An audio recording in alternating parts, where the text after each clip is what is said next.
قل هذه سبيلي أدعو إلى الله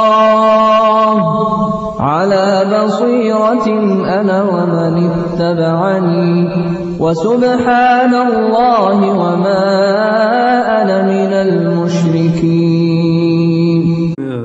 منا الرجاء ومنك العفو والجود، منا الدعاء ومنك الفضل ممدود، منك العطايا بلا حد ولا عدد، وجهدنا لأداء الشكر محدود، وجهدنا لأداء الشكر محدود. يسبح البحر بالأمواج خالقه، بحمده لك إعظام وتمجيد. يسبح البحر بالأمواج خالقه، بحمده لك إعظام وتمجيد. تسبيحة الروض عطر في خمائله يسري، وتسبيحة العصفور تغريد. بسم الله الرحمن الرحيم. الحمد لله رب العالمين، والصلاة والسلام على سيد المرسلين وخاتم النبيين وعلى آله وصحبه ومن اهتدى بهديه واستنى بسنته إلى يوم الدين. أما بعد، أيها الإخوة والأخوات، نتواصل وإياكم في هذه الحلقات، وسوف نتكلم هذا اليوم إن شاء الله بحديث النبي عليه الصلاة والسلام: ما منكم من أحد إلا سيكلمه ربه ليس بينه وبينه ترجمان، فينظر أيمن منه، أي العبد يوم القيامة ينظر عن يمينه فلا يرى إلا ما قدم، وينظر أشأم منه، أي يرى عن شماله فلا يرى إلا ما قدم، كل شيء قدمته في الدنيا سوف تراه، وينظر تلقاء وجهه فلا يرى إلا النار.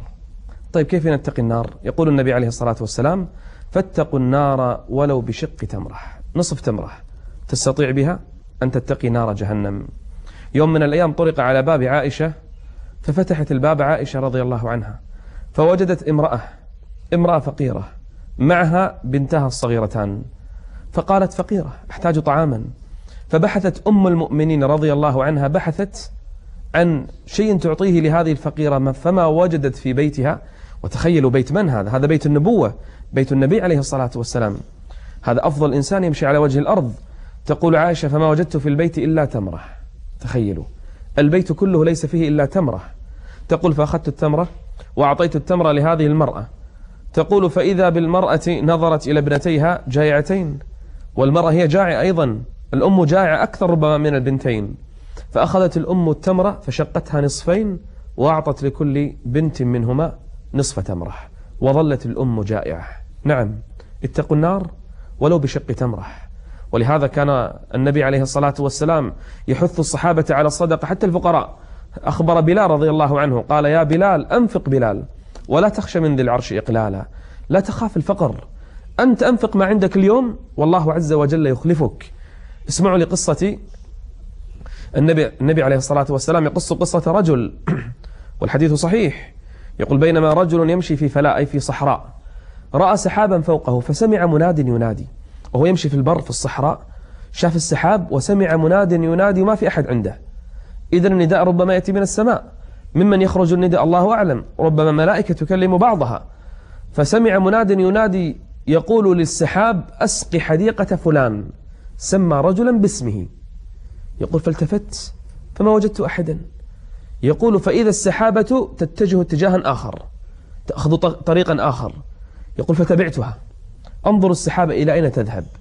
يقول: فإذا بها تذهب إلى حر أرض صخرية، فينزل مطر شديد فيجري نهر يسيل.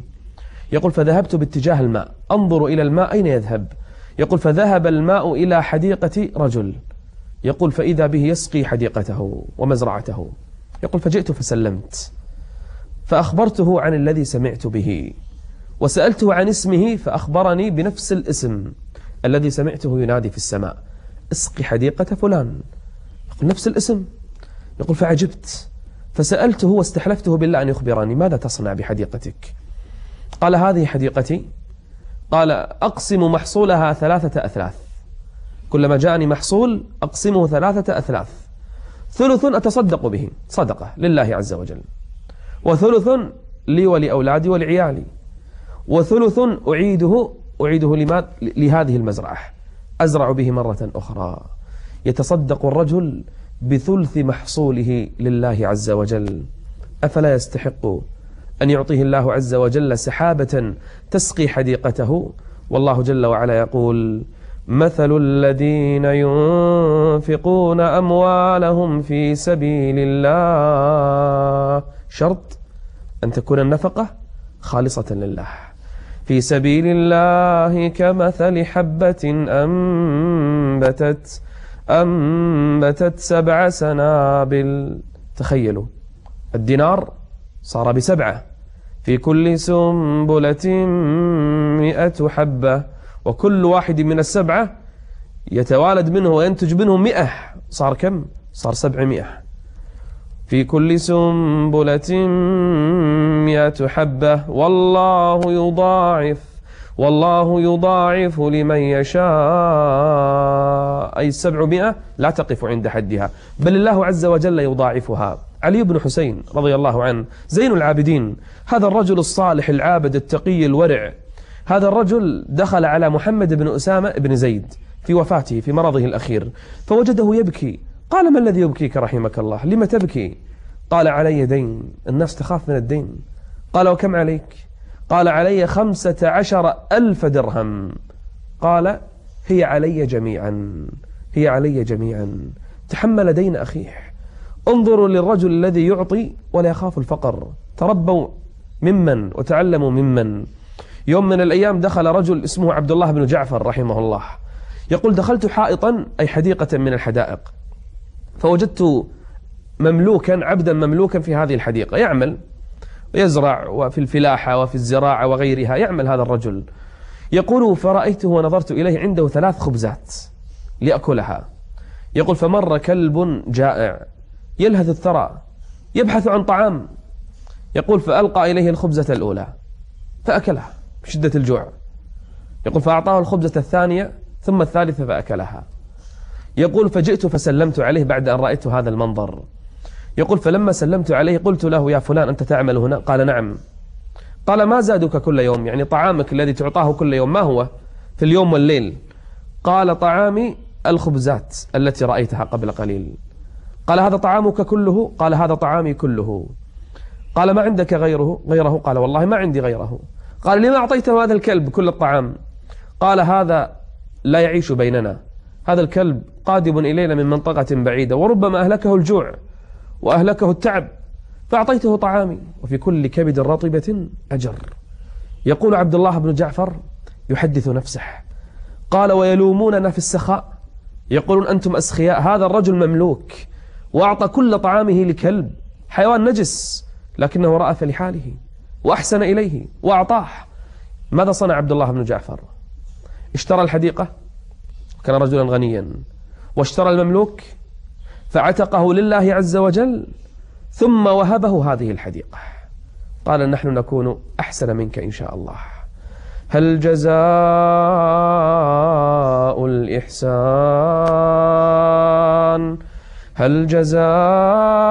الإحسان إلا الإحسان؟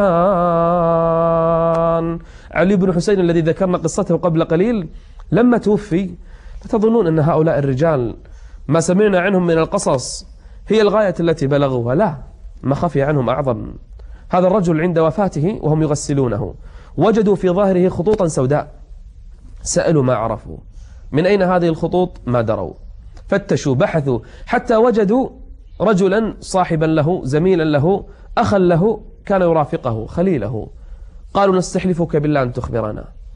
قال: كان علي بن حسين كل ليلة إذا نام الناس في بيوتهم وأخذوا مضاجعهم وهدأت الأصوات وسكن الناس، يخرج من بيته، شوفوا، يبحث عن السر، يبحث عن الخفية، يبحث عن مكان لا يراه في أحد. تصدق بصدقة فأخفاها حتى لا تعلم شماله ما تنفق يمينه. يبحث كل ليلة عن الفقراء والأيتام والأرامل والمساكين، فيحمل على ظهره كيسا من دقيق، كيسا من طحين، فيوزعه على فقراء المسلمين وضعفاء وأيتام المسلمين. لما؟ لأنه ابن النبي عليه الصلاة والسلام، إنه علي بن حسين ابن علي بن أبي طالب رضي الله عنهم جميعا. ويطعمون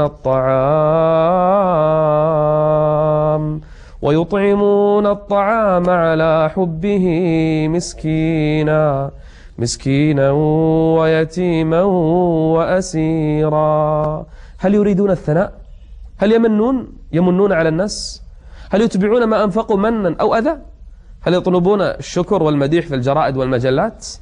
هل يطلب علي بن حسين اسمه يكتب في الإعلانات ويمدح في المجالس؟ لا والله، إنما نطعمكم لوجه الله لا نريد منكم جزاء ولا شكورا.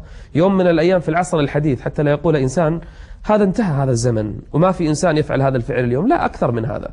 اسمعوا لقصة هذا الرجل، رجل وظيفته في هذا العصر معنا يعيش، وظيفته يحفظ القرآن الكريم عند حلقات، ويحفظ أولاد المسلمين كتاب الله جل وعلا، وخيركم من تعلم القرآن وعلمه. هذا الرجل يعيش مع القرآن وتأثر بالقرآن، لكنه فقير، ما عنده إلا المكافأة التي يعطاها، وعنده أولاد وأيتام ونساء وأهل ما يكفيهم هذا المال. رجل مسكين، ولكنه لا يسأل الناس أبدا، فيه عزة نفس، يد العليا خير من اليد السفلى. هذا الرجل يأنف ويرفع نفسه أن يمد يده للناس، وربما يعيش وينام أحيانا طاويا أي جائعا، ولكنه لا يمد يده لأحد.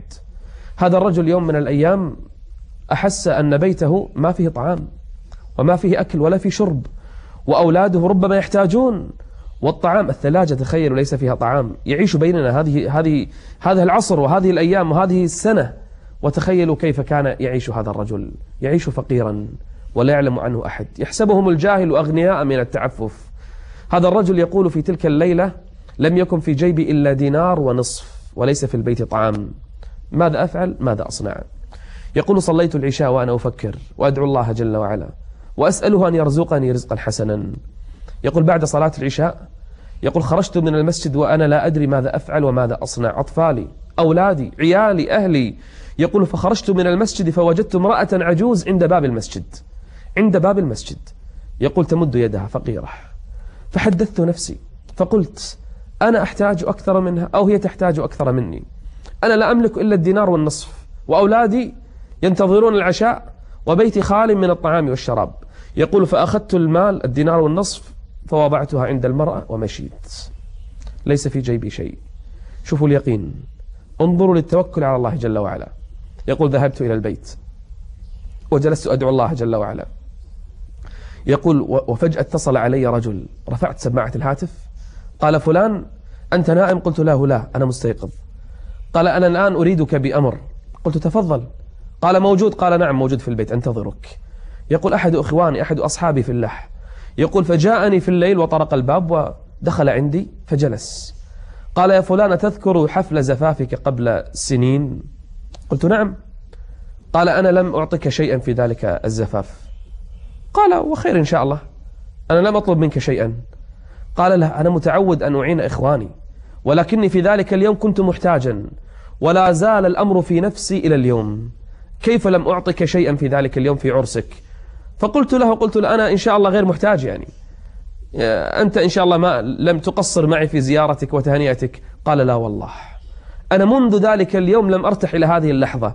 قال ماذا تقصد؟ يقول فأخرج ظرفا وأعطاني إياه ففتحته، يقول فإذا فيه 150 دينارا، دينار ونصف صارت 150 دينارا.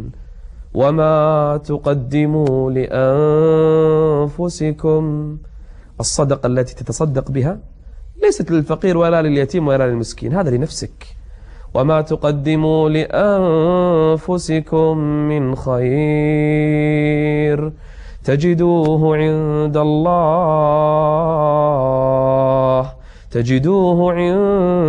الله هو هو خيرا وأعظم أجرا واستغفروا الله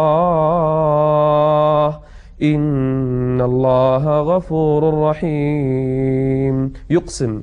يقسم المصطفى عليه الصلاة والسلام. بما يقسم عليه الصلاة والسلام: ما نقص مال من صدقة.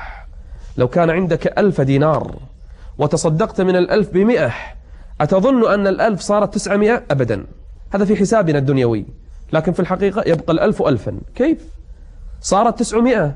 نعم، يعوضك الله عز وجل، أو يصرف عنك سوءا، أو يحمي مالك، أو يبارك فيه وأنت لا تشعر يا عبد الله.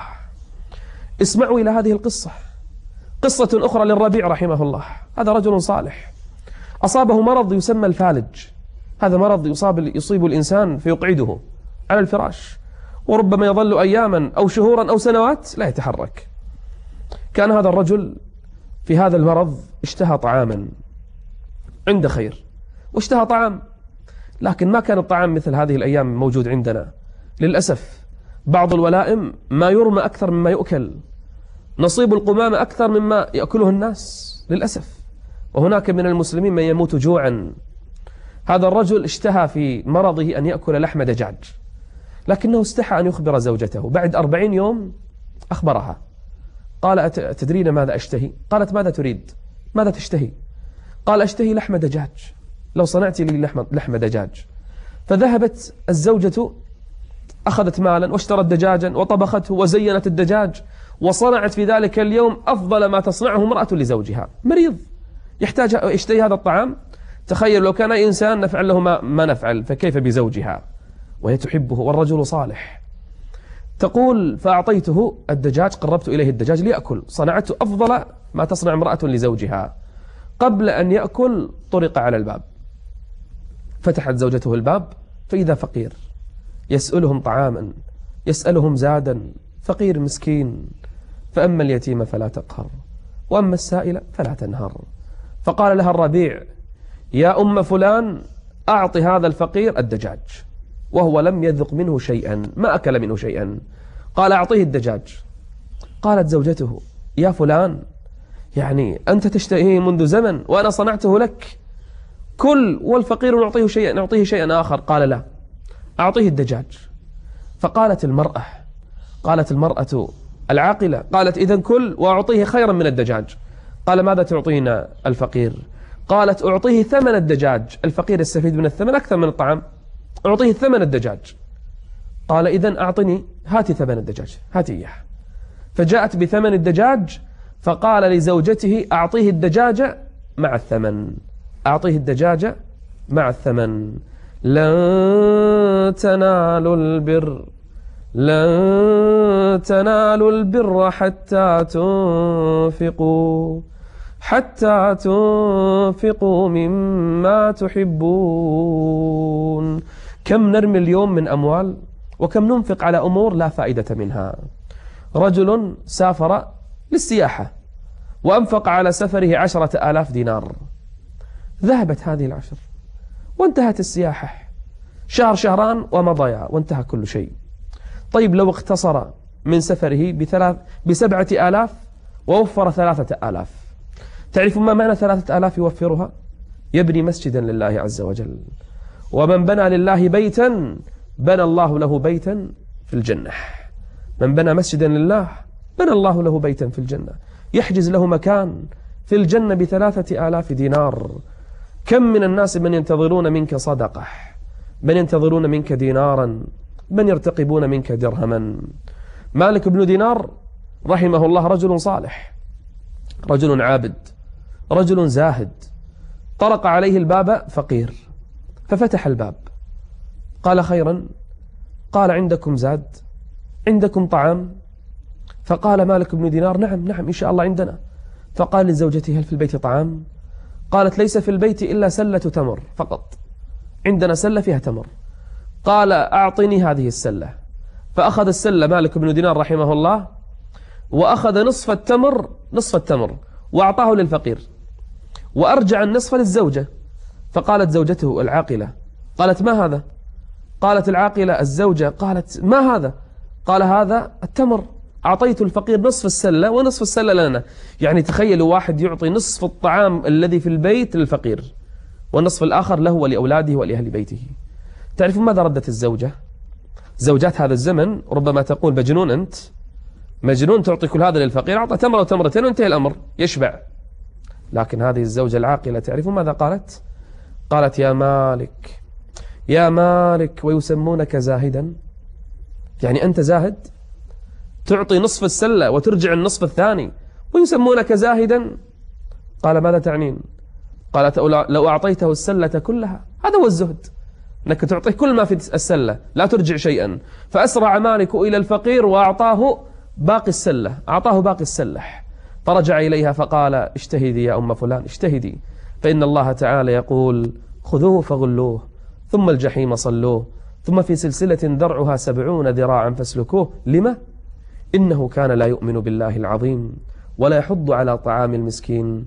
قال أما الإيمان فقد وضعنا عنا نصف الغل، أما إطعام المساكين نحتاج إلى النصف الآخر أن نضعه عنا. نعم أيها الإخوة والأخوات، اتق النار ولو بشق تمرة. ابحث فتش، ربما في حيك، ربما في الحي الآخر، ربما في بلدك، ربما في البلد الآخر هناك فقير يدعو الله عز وجل لك في آخر الليل، يدعو لمن أطعمه، لمن سقاه، لمن كساه. ومن كسى مؤمنا في عري كساه الله عز وجل من سندس الجنة يوم القيامة، في جنة عرضها السماوات والأرض. وما تقدموا لأنفسكم من خير تجدوه عند الله هو خيرا وأعظم أجرا، واستغفر الله إن الله غفور رحيم. حتى نلقاكم إن شاء الله في الحلقة المقبلة، استودعكم الله والسلام عليكم ورحمة الله وبركاته. منا الرجاء ومنك العفو والجود، منا الدعاء ومنك الفضل ممدود. يا منا الرجاء ومنك العفو والجود، منا الدعاء ومنك الفضل ممدود.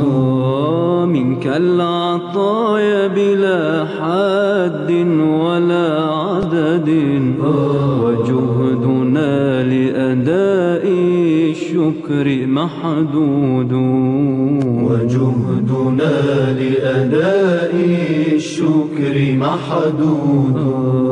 يسبح البحر بالأمواج خالقه بحمده.